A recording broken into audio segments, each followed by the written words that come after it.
আসসালামু আলাইকুম রহমতুল্লাহ। ভাই যারাই ভিডিওটা দেখবেন একটু যে কোনোভাবেই হোক আমাদের একটু সমস্যার সমাধানটা একটু করে দেন, যেভাবেই হোক। ভাই যারাই ভিডিওটা দেখবেন বা যাদের সামনে যাবে ভিডিওটা, সমাধানটা আমাদের একটু দেন।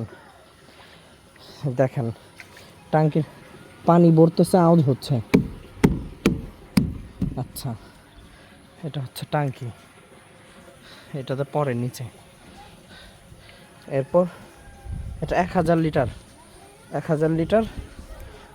এটা হচ্ছে পানি উত্তোলনের জায়গা, এই নিচ থেকে উঠে এই একটা ট্যাঙ্কি পানি উঠতেছে এখন।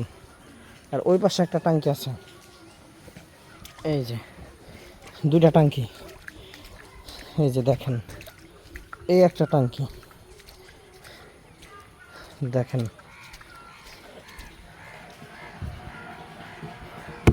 আওয়াজ হচ্ছে, পানি উঠতেছে। এই একটা ট্যাঙ্কি, এটা পানি লোড হওয়ার পর এখানটা পরে। আচ্ছা, দুইটা ট্যাঙ্কি 2000 লিটার। এই 2000 লিটার ট্যাঙ্কি পানি আজকেও, এর আগেও আমি আপনাদের দেখাইছিলাম যে এই ট্যাঙ্কিতে পানি থাকে না, জিনে খায় ফেলে। তো এরকম প্রায় 3-4 বার হয়েছে।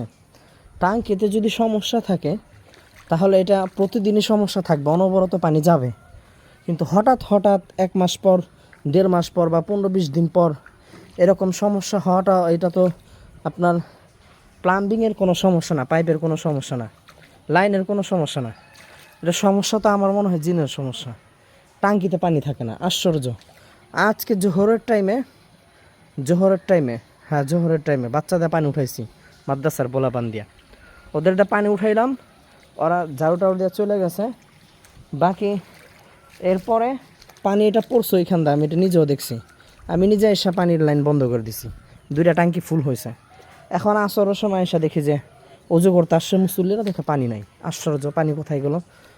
এই অল্প সময়ের ভিতরে 1টা থেকে 5টা পর্যন্ত, তার মানে 4 ঘন্টা, এই 4 ঘন্টার ভিতরে কি সম্ভব 2 লিটার পানি কোনো দিক দিয়ে লিক হয়ে চলে যাবে? এটা কি সম্ভব? প্রত্যেকটা জায়গা আমি চেক করে দেখছি, কোনো জায়গায় কোনো লিক নাই, কিছু নাই। এমনকি যেইখানে লিক হওয়ার সম্ভাবনা ছিল সেইখানেও চেক দিছি, সেইখানেও পানি নাই। ভাই এখন বিষয়টা কি?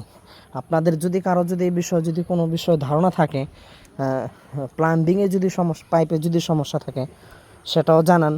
আর যদি এমন না হয়, এটা কোনো জিনের সমস্যা হয়, সেই ক্ষেত্রে যদি কোনো এমন কোনো আমেল থাকেন, আপনারা যারা ভিডিওটা দেখতেছেন, কোনো আমেল যদি থাইকা থাকেন এই বিষয়ে দক্ষ, তারা অবশ্যই বিষয়টা একটু সমাধান দেওয়ার চেষ্টা করবেন ইনশাআল্লাহ তাআলা।